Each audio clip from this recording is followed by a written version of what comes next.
مرتبہ شہادت پہ پہنچ جاتا ہے، قیامت تک کے لیے نام اس کا ورد زبا بن جاتا ہے، اس کا نام کتابوں میں لکھا جاتا ہے۔ آج سے کون جانتا تھا کوئی پاکستان کا ممتاز قادری ہوگا؟ کوئی کسی نے دیکھا نہ تھا، ایک عام آدمی تھا، کبھی کبھی محفلوں میں جو ہے نعت پڑھتا تھا، مگر قادیانی صفت ایک سلمان تاثرناک انسان کو اس نے صرف مصطفیٰ کی محبت کے لیے مارا تھا۔ یہ محمد عربی کا گستاخ ہے، یہ مصطفیٰ جان رحمت کے دین کا گستاخ ہے۔ اس کا دل محبت رسول سے جو ہے پسیج گیا ممتاز قادری کا، کہ یہ مصطفیٰ کے دین کا مذاق اڑا رہا ہے۔ جس ممتاز قادری کو کوئی نہ جانتا تھا، ابھی 2-3 سال پہلے کی بات ہے، بس اس کا محبت رسول بیدار ہو جاتی ہے، اس کا جذبہ بیدار ہو گیا، فوراً بندوق اٹھایا اور حکومت کے ایک بہت بڑے عہدیدار سلمان تاثر کو وہی بندوق سے مار دیتا ہے۔ میرے محمد کی برائی کرتا ہے، مصطفیٰ جان رحمت کی شان میں گستاخی کرتا ہے۔ جب اس کو قید کے حوالے کیا گیا،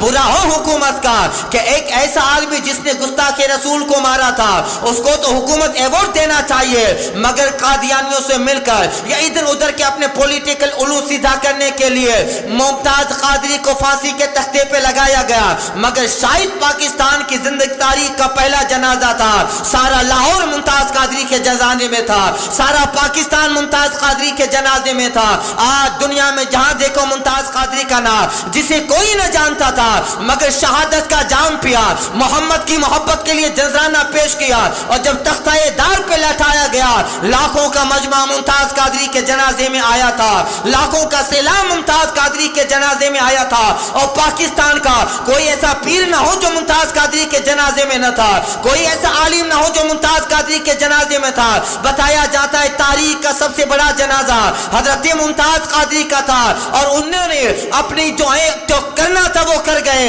اور ایسا نام زندہ کیا۔ ہر تقریر میں جہاں دیکھو شہیدوں کی لسٹ میں ممتاز قادری کا نام بھی خطبہ دہراتے رہیں گے۔ اس لیے جو ہے جسے اللہ اس کے رسول کے دی، یہ تو ہمارے جذبے کبھی کبھی حالات دیکھ کر ڈیمیج ہو جاتے ہیں۔ کوئی رسول اللہ کی برائی کرتا ہے، ہم آنکھ بند لیتے ہیں کہ وہ اس اپنا کرے، اس کے اعمال اس کے ساتھ جائیں گے، ہمارے اعمال ہمارے ساتھ نہیں جائیں گے۔ نہیں، اگر کوئی مصطفیٰ جان رحمت کی توہین کرے، فور زوردار تماچا لگا دینا چاہیے۔ یہی صداقت کا فلسفہ ہے، یہی سچی محبت کا فلسفہ ہے۔ ایک صحابی رسول تلوار نکلتے، یا رسول اللہ میرا باپ آپ کی توہین کرتا ہے، جب میں نے کلمہ پڑھ کے آپ کی محبت کا دم بھر لیا تو اب میرے باپ سے میرا یہ رشتہ نہ رہا، میرا وہی ہے جو آپ سے محبت کرنے والا ہوگا۔ حضور کی محبت میں اس صحابی نے اپنے باپ کی گردن اٹھا دی، اس لیے کہ جو محمد عربی کا نہیں ہے وہ دنیا کے کسی کا ہو ہی نہیں سکتا۔ یہ رسول اللہ کی محبت کا ایک اعلیٰ معیار ہوتا ہے۔ کی محمد سے وفا تو نے تو ہم تیرے، ڈاکٹر اقبال نے فلسفہ پیش کیا، کی محمد سے وفا تو نے تو ہم تیرے ہیں، یہ جہاں چیزیں کیا لوح و قلم تیرے ہیں۔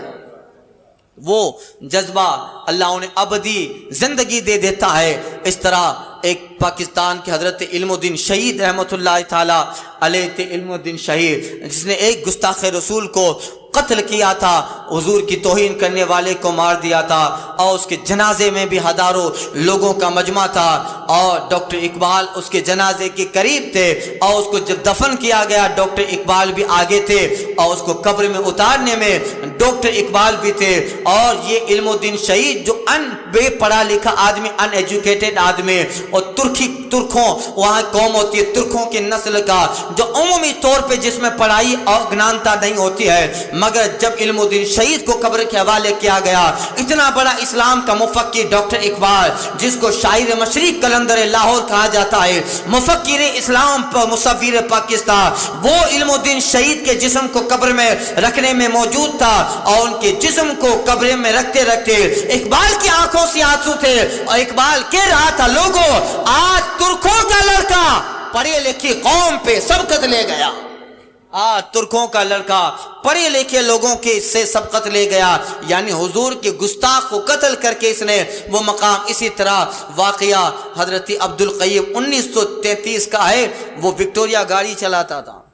ایک عام آدمی، اور پنجاب کے ایک آدمی نے رسول اللہ صلی اللہ علیہ وسلم کو معاذ اللہ پگلا محمد کہا تھا، معاذ اللہ، اور ایک کتاب لکھی تھی سرکار کے گستاخی میں، اور وہ حضور کا بہت اپنے الفاظ میں اس نے سرکار دو عالم صلی اللہ علیہ وسلم کی توہین کی تھی۔ کراچی کا عبد القیوم جو وکٹوریا تانگا چلاتا تھا، اور دیکھا کہ ابھی ملک میں ماحول گرم ہے، ایک ایسا آدمی جس نے مصطفیٰ جان رحمت کی توہین کی ہے، اس کا مقدمہ کراچی کی کورٹ میں دائر ہے اور سنوائی ہونے والی ہے۔ اللہ اللہ، یہ ایک عام آدمی جو مزدوری کرتا تھا، تانگا چلاتا تھا، اسی سے اپنا گزر اوقات کرتا تھا، مگر اس کا دل کھول گیا۔ میرے آقا کی توہین کرنے والے کا مقدمہ ہونا ہی نہیں چاہیے۔ گستاخ رسول کی سزا سر تن سے جدا، وہ کا فلسفہ اس کے دماغ میں تھا۔ فوراً جو ہے اس وقت صبح کا وقت تھا اور کورٹ کی ساری کاروائی جاری ہے، اور کچھ انگریزی جج دفعات کا معائنہ کرنے میں لگے ہوئے ہیں کہ کیا کیا جائے، کون سی سزا تجویز کی جائے۔ اللہ اللہ، یعنی اس نے گستاخی کی تھی، اس کا یہ کیس چل رہا تھا۔ اب عبد القیوم اس نے دیکھا حالت ملک کی ایسی ہے، فوراً اپنے گھر پہ گیا، ایک کھنجر لیا، چاقو لیا، اپنی بڑی ماں سے کہتا ہے امی جان دعا کرو، آج تیرا بیٹا ایک بہت اچھا کام کرنے جا رہا ہے، اگر اس کام میں کامیاب ہو گیا تو پھر زندگی سنور جائے گی، آخرت سنورنے والی ہے۔ ماں کی دعائیں تھی۔ تانگا لے کر عبد القیوم نکلا اور کورٹ کچہری میں پہنچتا ہے، دیکھا ساری کورٹ لوگوں سے بھری پڑی ہے اور کچھ انگریزی جج دفعات کا معائنہ کرنے میں، سیکشنز کا معائنہ کرنے میں لگے ہوا ہے۔ دیکھا کہ کٹہرے میں وہ مجرم کھڑا ہے جس نے کچھ دنوں مہینوں پہلے مصطفیٰ جان رحمت کے تعلق سے زہریلے الفاظ کہے تھے، نہ آؤ دیکھا نہ تاؤ دیکھا۔ فوراً جو ہے کمبل اوڑھاتا جناب عبد القیوم نے کٹہرے کے پاس پہنچ گیا، اور کسی کے وہم و تصور میں بھی نہ آ سکتا تھا ایسا بھی وقت، ایسا بھی واقعہ پیش آنے والا ہے۔ اس کے قریب گیا، فوراً عبد القیوم اپنا خنجر نکالتا ہے اور کہتا ہے جو میرے نبی کی توہین کرتا ہے اس کے لیے مقدمہ نہیں ہوتا ہے، اس کے لیے عمر کی عدالت کا فیصلہ کیا جاتا ہے۔ اسی طرح خنجر نکالا اور گستاخ رسول کو وہی کٹہرے میں موت کے گھاٹ جناب عبد القیوم اتار دیتا ہے۔ کا یہی فیصلہ عمر کا ہے، جو گستاخ رسول ہوتا ہے وہی عمر کی عدالت کا فیصلہ۔ اللہ اللہ، اب تو کوہرام مچ گیا۔ انہوں نے زیادہ کوئی اپنا بھاگنے کی کوشش نہ کی، وہیں اپنا چھرا چاقو رکھ دیا اور کہا لو مجھے اب جو ہے گرفتار کر لو، یعنی کوئی مزاحمت نہ کی کہ مار کے بھاگ جائے۔ اللہ اللہ، اب جو اہل ایمان جن کے دل میں سچی محبت تھی، پورا پاکستان، پورا کراچی، پورا لاہور حضرت عبد القیوم کے لیے دعاگیر ہو جاتا ہے۔ اللہ اللہ، آپ اندازہ لگائیے اس کا مقدمہ جب دائر ہوتا ہے، کئی ایک مسلمان جج اس سے جیل خانے میں ملنے جاتے ہیں، اس کو بیل پہ چھوڑا گیا، ضمانت پہ چھوڑا گیا۔ بڑے بڑے مسلم اسکالر اس سے ملاقات کرنے جاتے ہیں اور کہتے ہیں عبد القیوم تمہارا کام اچھا تھا، ہم تجھے بچا سکتے ہیں، بس جب تمہاری سنوائی کورٹ میں ہو تو اتنا کہہ دینا ہے میں نے قتل نہیں کیا ہے اس گستاخ کو، باقی مقدمہ ہم سنبھال لیں گے۔ ہزاروں جج سمجھاتے ہیں، ہزاروں مسلم آگیوان اس کو سمجھاتے تھے، مگر عبد القیوم کی ایک ہی آواز تھی، نہیں اس پھانسی پہ لٹکنے کے لیے، اس شہادت کا جام پینے کے لیے تو اتنا کام کیا ہے، اب جھوٹ بول کے آخرت برباد نہیں کرنی ہے، مجھے تختہ دار پہ لٹایا جائے گا، مجھے مصطفیٰ جان رحمت کے گستاخ کو قتل کرنے کی سزا میں مجھے موت کی سزا سنائی جائے گی، میرا نام میرا پروردگار شہیدوں کی لسٹ میں لگائے گا، شہداء کی فہرست میں لگائے گا۔ ہزاروں کے باوجود بھی کہنے کے باوجود اپنا فرمان نہیں بدلتا، یہاں تک کہ ڈیٹ مقرر ہو گئے، فلاں تاریخ کو جو ہے اس کا فیصلہ سنایا جائے گا۔ آپ اندازہ کیجئے اب پورا لاہور، پورا کراچی نہیں، پورے پاکستان کی مسجدوں میں عبد القیوم کے لیے رہائی کی دعائیں ہونے لگے، ان کے لیے رہائی کے لیے ختم شریف کا ورد ہونے لگا۔ اللہ اللہ، یہاں تک کہ ان کا منشا، ان کا مقصد پورا ہوا عبد القیوم کا، اور ان کو سزائے موت کا حکم جج سناتا ہے۔ اس کے بعد جب پھانسی کے تختے پہ لٹایا، ان کی روح قبض سے انصری سے پرواز کر گئی، کراچی میں ان کا جنازہ جب تیار ہوا،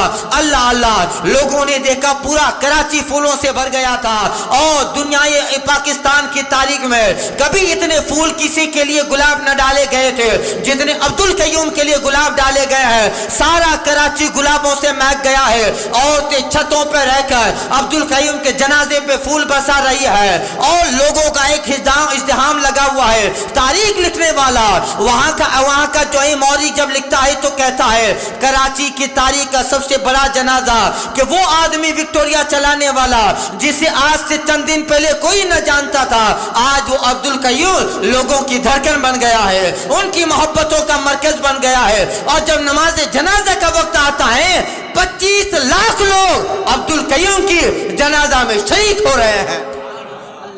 اس وقت 25 لاکھ لوگوں کا جمع ہو جانا یہ بہت بڑا 1933 کی بات ہے۔ اس وقت 25 لاکھ لوگ جمع ہو جائیں یعنی ایک بہت بڑا فگر ہوا۔ یہ کیا تھا؟ یعنی جو اللہ کے لیے اپنی جان کا نذرانہ پیش کر دے، حضور کی محبت میں اپنے جان کے نذرانے کو پیش کرتا ہے، آقا کی محبت میں اسلام کی آبیاری کے لیے جب اپنی جان کا نذرانہ پیش کرتا ہے، وہ صرف قبر ہی میں سلامت نہیں رہتا، اللہ اس کا نام لوگوں کے ذہن میں سلامت رکھتا ہے، لوگوں کی فکر میں اس کا نام سلامت رہتا ہے، اس کی زندگی کانسیپٹ بن جاتی ہے، اس کی حیات نظریہ بن جاتی ہے، اس کی زندگی لوگوں کے ذہن و فکر میں اللہ تعالیٰ اس طرح سلامت رکھتا ہے، اس کا نام کتابوں کی سرخی بن جاتا ہے، اس کی سوانح لکھی جاتی ہے، اس کی تاریخ لکھی جاتی ہے، وہ اخباروں میں زندہ رہتا ہے، وہ کتابوں میں زندہ رہتا ہے، وہ خانقاہوں میں زندہ رہتا ہے، وہ ولیوں کی زبان پہ زندہ رہتا ہے، مومنوں کے گھر میں زندہ رہتا ہے۔ اللہ اسے قبر ہی میں نہیں، اللہ قیامت تک کے لیے لوگوں کے ذہن و فکر میں اسے سلامت رکھے۔